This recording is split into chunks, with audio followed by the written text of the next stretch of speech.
You're nothing but a guest in this house.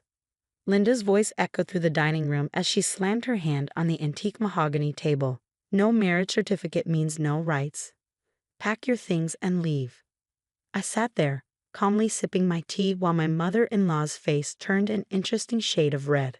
At 35, I'd spent the last 8 years tolerating her constant attempts to drive me away from her precious son, James. But today was different. Today, I had something she didn't know about. Actually, Linda, I said, placing my cup down gently, I think you might want to see what's in this envelope first. My name is Sophia, and I never planned to be in this position. 8 years ago, when James and I fell in love, he convinced me that we didn't need a formal marriage registration. It's just a piece of paper, he'd said, his green eyes twinkling with that charm that had first drawn me in. We know what we mean to each other. What I didn't know then was that his mother had orchestrated the whole thing. Linda Bennett, matriarch of the prestigious Bennett family, had never approved of me. In her eyes, I was just a music teacher who'd somehow ensnared her surgeon's son. No pedigree, no family connections, no trust fund. I wasn't what she'd envisioned for her only child. The envelope sat heavy in my hands as I watched Linda's expression shift from rage to curiosity. 8 years of careful planning had led to this moment. 8 years of collecting evidence, of quiet investigation, of playing the perfect daughter-in-law while Linda schemed behind my back. What's this nonsense? Linda snapped, but her hand trembled slightly as she reached for the envelope. Another one of your pathetic attempts to claim what isn't yours. James sat silently at the end of the table, his face pale. He knew what was coming. We'd had our own conversation just last week, when I'd shown him the initial results. The DNA test that proved he wasn't Linda's biological son. I still remember the day I discovered the truth. It was during one of Linda's famous garden parties, 3 months ago. I'd gone upstairs to fetch her favorite shawl when I overheard her arguing with someone in her study. The door was slightly ajar, and through it, I saw her talking to an elderly woman I'd never seen before. You promised never to tell them, Linda had hissed. The money I paid you was supposed to ensure your silence. The woman, who I later learned was Martha Collins, a former nurse, had replied shakily, but he deserves to know the truth about the switch, about his real mother. That conversation set me on a path of investigation that uncovered a 35-year-old secret. Linda Bennett had switched babies in the hospital, choosing a healthier infant to replace her own sickly newborn. She paid off the nurse and created an elaborate lie that she'd maintained for over 3 decades. Open it, I said softly, watching as Linda's perfectly manicured fingers trembled against the sealed envelope. I think it's time we all face the truth, don't you? The dining room fell silent except for the sound of tearing paper. I could hear the grandfather clock in the hall ticking away, marking each second as Linda pulled out the DNA results. Her eyes scanned the document, growing wider with each line she read. This is impossible, she whispered, her face draining of color. You falsified these results. You must have. I pulled out my phone and played the recording of her conversation with Martha Collins. Linda's face went from pale to ashen as her own voice filled the room, confessing to her decades-old crime. I have more, I said calmly, reaching into my bag. Birth records, hospital documents, Martha Collins' sworn statement. Would you like to see those too? James finally spoke, his voice hoarse with emotion. Why, Mother? Why would you do this? Linda crumpled the papers in her hands, tears streaming down her face. My baby was dying, she choked out. The doctors said he wouldn't survive the week. But you were so perfect, so healthy. I couldn't bear to lose my only child. I did what any mother would do. Any mother. I repeated, my voice sharp.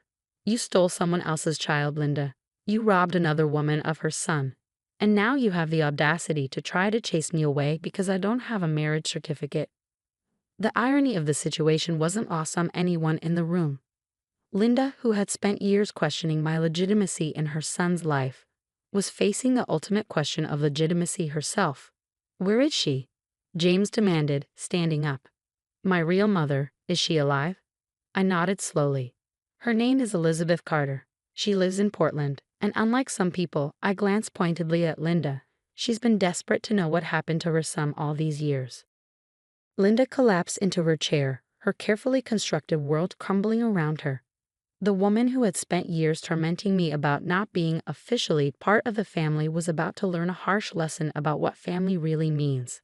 The police have already been notified, I added, gathering my things.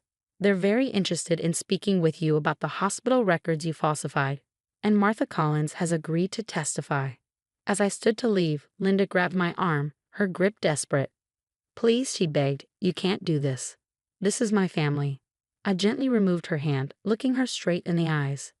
No, Linda, this was never your family. It was stolen, just like you tried to steal my place in it. The only difference is I have proof of your crimes. The sound of police sirens in the distance brought a fitting end to our conversation. As Linda buried her face in her hands, I turned to James, who looked shell-shocked but resolute. Ready to meet your real mother? I asked softly.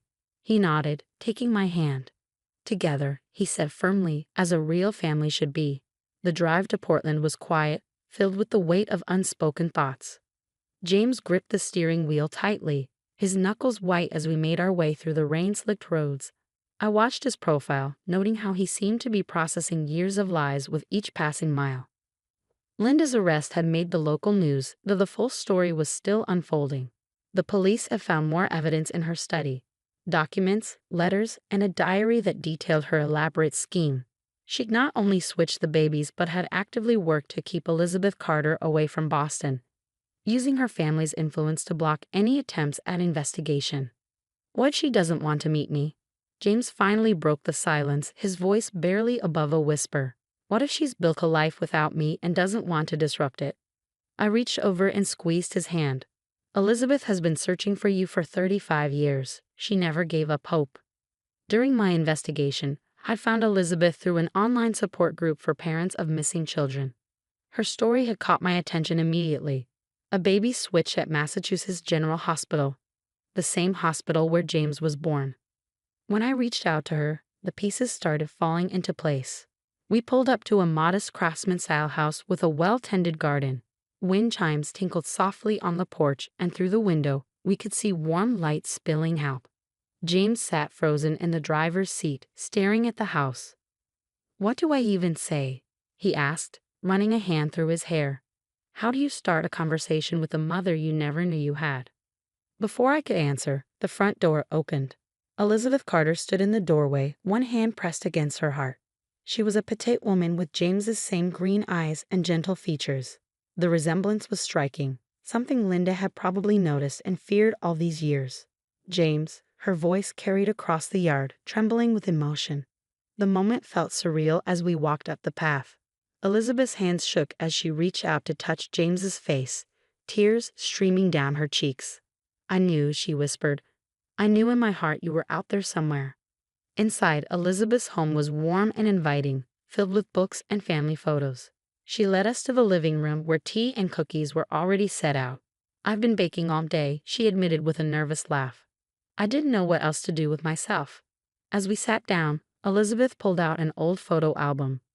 I want you to see something, she said, opening to a page marked with a faded ribbon. This is your father, Thomas. He passed away 10 years ago, still believing we'd find you someday. James stared at the photo of a man who shared his smile, his hands gripping the album tightly. I have siblings, he asked, noticing other family photos. Elizabeth nodded, wiping away tears. 2 sisters, Sarah and Emma. They're so excited to meet you. They'd grown up hearing about their lost brother. As Elizabeth shared stories about James's biological family, I watched the tension slowly leave his shoulders. Here was a mother who had never stopped loving him, never stopped searching, never tried to control or manipulate his life.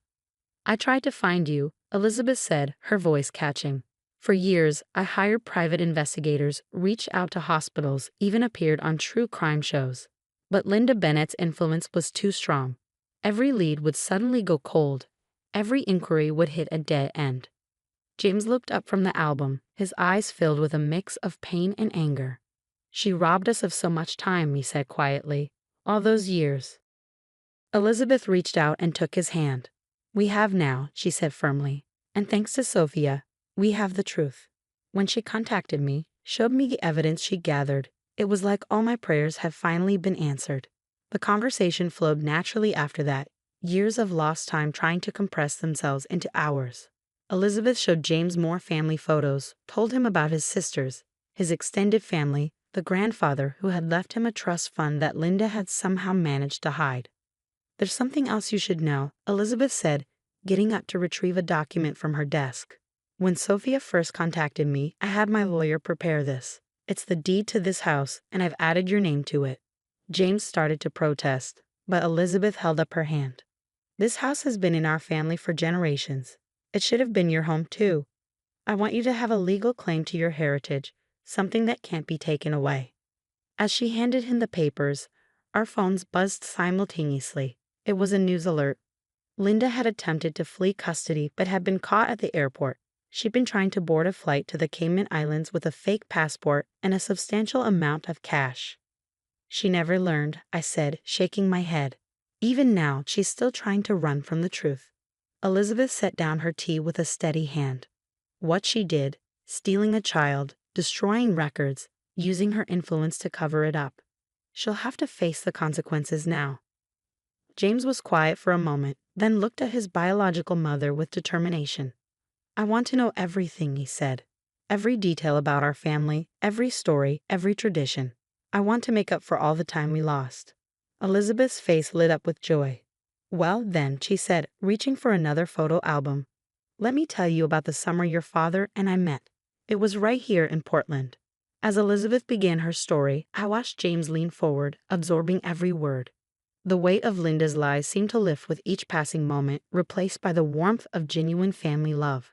Outside, the rain had stopped and sunlight was breaking through the clouds, as if nature itself was celebrating this long-awaited reunion. 3 months later, I stood in the doorway of our new Portland home, watching James and Elizabeth work together in the garden. They were planting roses, a Carter family tradition, Elizabeth had explained. Every generation added their own variety to the garden. The criminal case against Linda had moved quickly, with Martha Collins' testimony, the hospital records, and Linda's own detailed diary. The prosecution had an airtight case. She'd been sentenced to 15 years for kidnapping, fraud, and obstruction of justice. The Bennett family fortune, built partially on her lies, was being investigated. James's sisters, Sarah and Emma, have flown in from Seattle and Chicago respectively. The reunion had been tearful but joyous. Looking at them together, the family resemblance was undeniable. They shared the same laugh, the same expressive hands when they talked, even the same way of scrunching their noses when confused. "You know what's funny?" Sarah had said during one of our family dinners. "We used to play this game when we were kids, imagining what our brother would be like. Emma always said he'd be a doctor." While she got that part right, James had laughed, finally comfortable with his place in this new family. The transition hadn't been entirely smooth. James had good days and bad days, moments when the weight of Linda's betrayal would hit him anew. But Elizabeth's unwavering love and acceptance helped heal wounds he hadn't even known he carried. "Sophia," Elizabeth called from the garden, waving me over. "Come help us decide where to plant James' roses." As I joined them, kneeling in the rich soil, I couldn't help but smile at how natural this felt. Elizabeth had embraced me as warmly as she had James, treating me like the daughter she'd always wanted. "I was thinking," James said, wiping dirt from his hands, "maybe we should have that wedding ceremony now. A real celebration with our real family." I looked up, surprised. After years of avoiding official registration, this suggestion meant more than just paperwork. It was James' way of fully embracing his true identity, his real family, and our future together. Elizabeth beamed, already planning in her head. "We could have it right here in the garden. Your grandfather got married here too, you know. It's another Carter tradition." The mention of traditions reminded me of something.